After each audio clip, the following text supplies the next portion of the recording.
20वीं सदी की पंजाबी और हिंदी साहित्य जगत की वैश्विक ख्याति प्राप्त हस्ती, एक शानदार नाम अमृता प्रीतम। जितनी खूबसूरत उतने सुंदर उनके शब्द, जिन्होंने अपने जिद और जज्बे के बलबूते अपने कलम के जादू से साहित्य के संसार में कई मुद्दों को अपनी आवाज दी।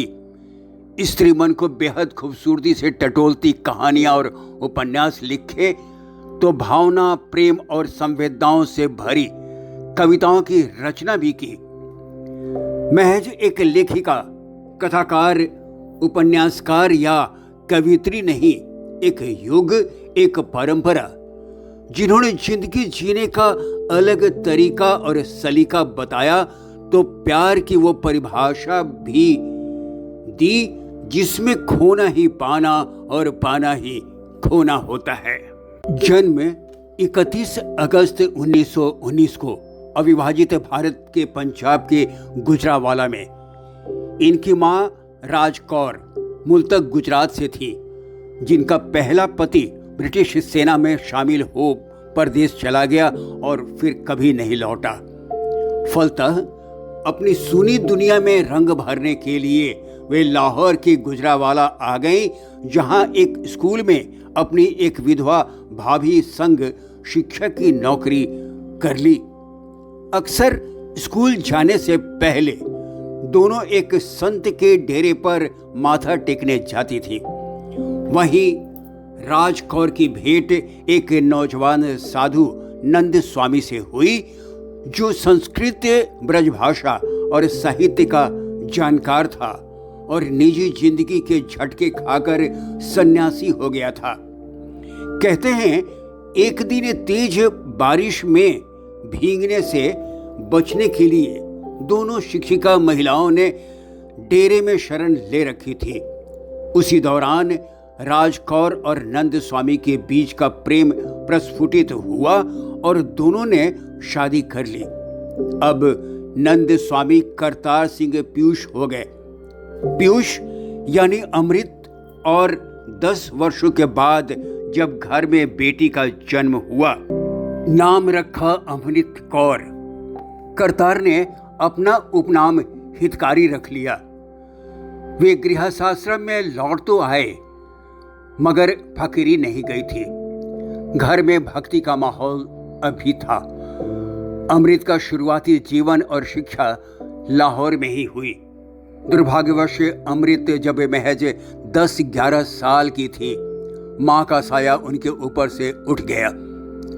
यह अमृत के जीवन में बहुत बड़ा झटका था। उनका ईश्वर से भरोसा उठ गया। वे नास्तिक हो गई। इधर पिता कविता और गीत लिखते, रात रात भर लिखते। इसका असर बेटी अमृत पर पड़ना ही था और लेखन कला अमृत को विरासत के रूप में मिला। बस फिर क्या था, कम उम्र से ही वे लिखने लगी थी। उनकी कविताओं का पहला संकलन अमृत लहरन 1936 में प्रकाशित हुआ, जब वे मात्र 16 वर्ष की थी। उसी वर्ष उनकी शादी लाहौर के अनारकली बाजार के एक प्रतिष्ठित व्यापारी और संपादक प्रीतम सिंह से हो गई। इनके साथ बचपन में ही सगाई हो गई थी। इनके 2 संतानें भी हुईं, बेटा नवराज क्वात्रा और बेटी कंदल्ला। शादी के बाद अमृत कौर अमृता प्रीतम हो गई।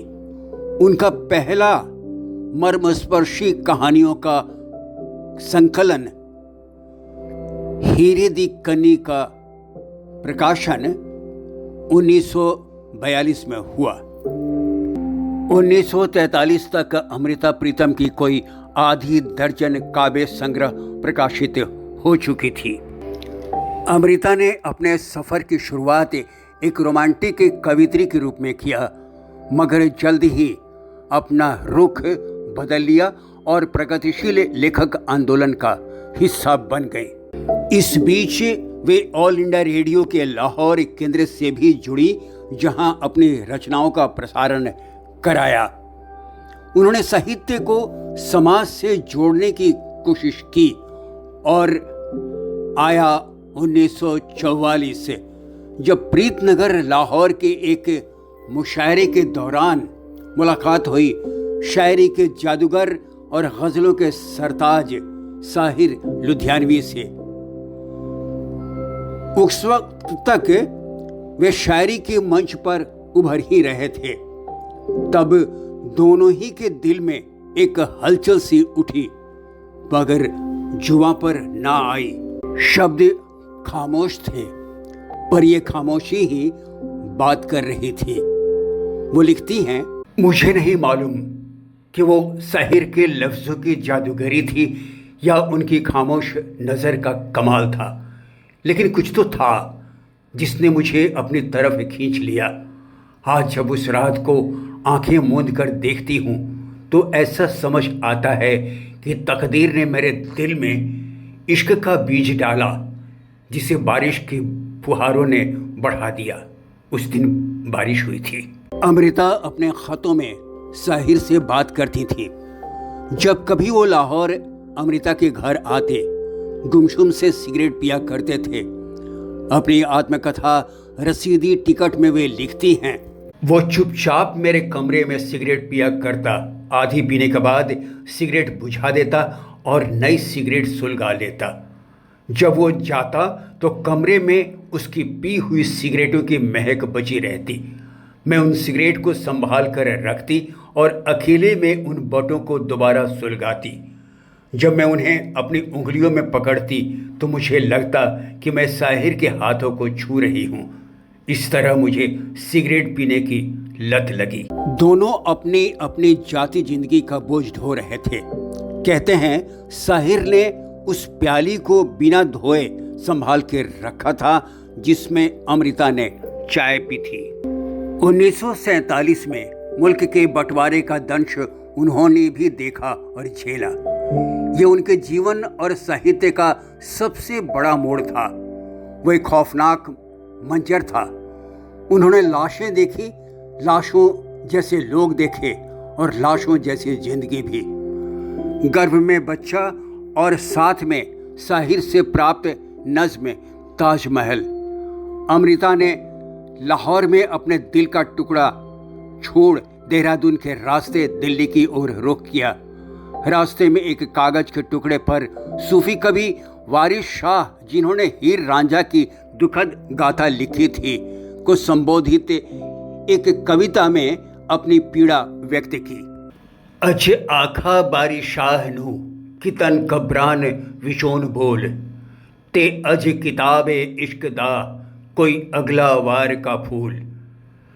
एक रोई सी थी पंजाब दी तू लिख लिख मारे वेनू, अज लाखां धियां रोंदिया तेनु बारिश शाह नू कैन।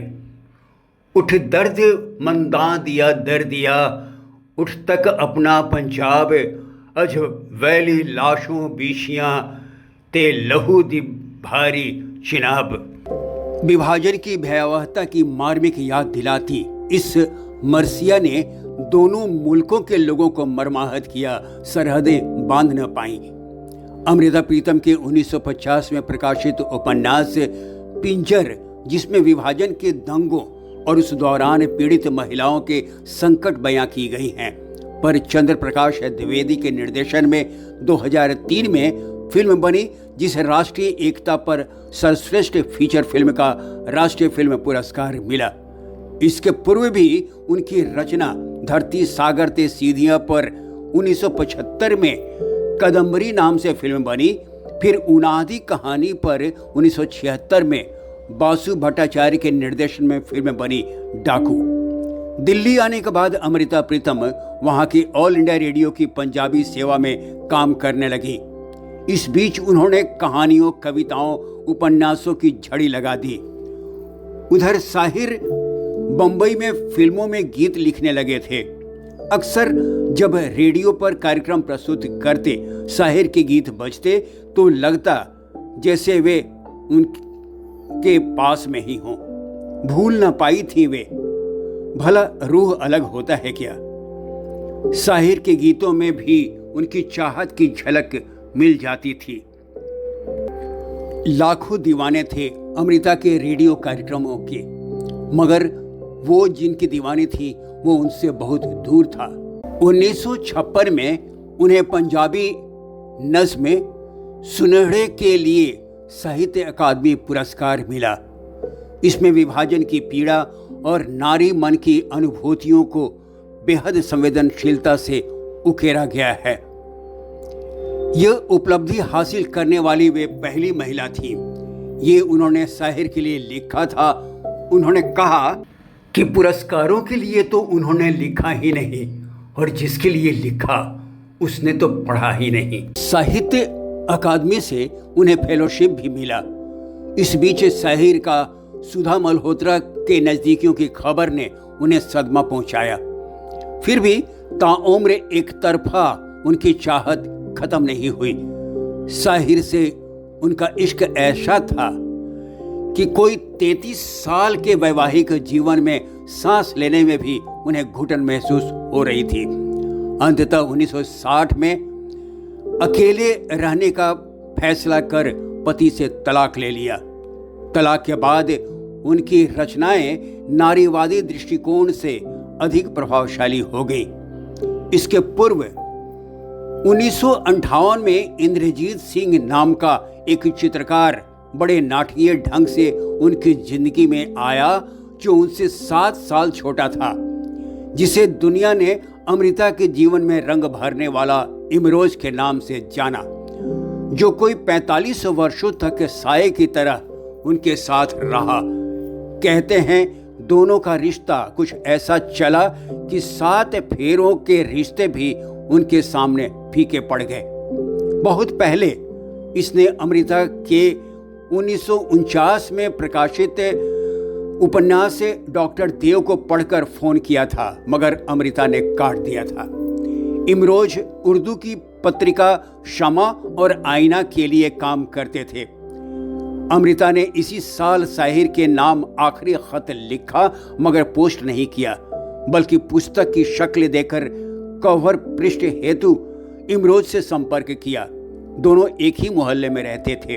अक्सर इमरोज जब उन्हें अपने स्कूटर पर रेडियो स्टेशन छोड़ने जाते तो पीछे बैठी अमृता उनकी पीठ पर साहिर का नाम लिखा करती थी। बाद में हौज खास में एक ही मकान के छत के नीचे दोनों अलग अलग कमरे में रहने लगे। अमृता जब रात को लिखती, इमरोज उनके लिए चाय बनाकर चुपचाप रख देते थे। रिश्तों का ये अजीब सा त्रिकोण था, जिसमें किसी का किसी से कोई रिश्ता नहीं, मगर रूह की गहराइयों तक जाने वाले एक तार से सभी बंधे थे, जिसके मध्य थी अमृता, जो मान चुकी थी साहिर के साथ उनका इतना ही हिस्सा था।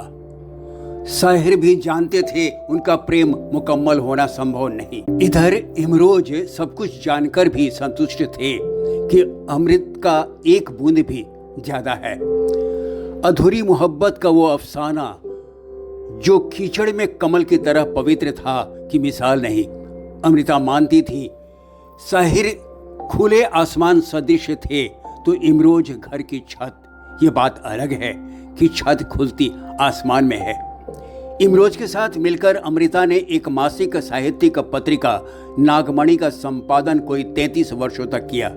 उन्होंने 1968 में काला गुलाब, 1976 में रसीदी टिकट शीर्षक से आत्मकथाएं लिखी।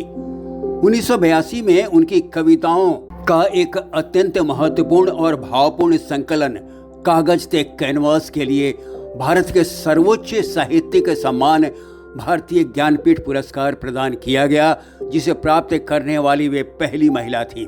उन्हें 1973 में दिल्ली और जबलपुर विश्वविद्यालय तो 1987 में विश्व भारती से डी.लिट की मानद उपाधियां प्रदान की गईं। 1969 में भारत सरकार ने पद्मश्री और 2004 में पद्म विभूषण से नवाजा।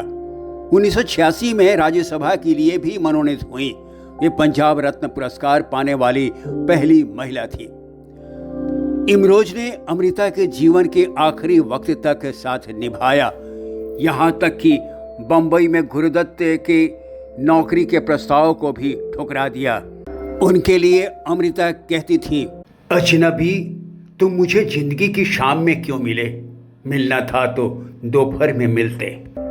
अंततः लंबी बीमारी से जूझते 31 अक्टूबर 2005 को नई दिल्ली में 86 वर्ष की आयु में निद्रा में ही उनका निधन हो गया।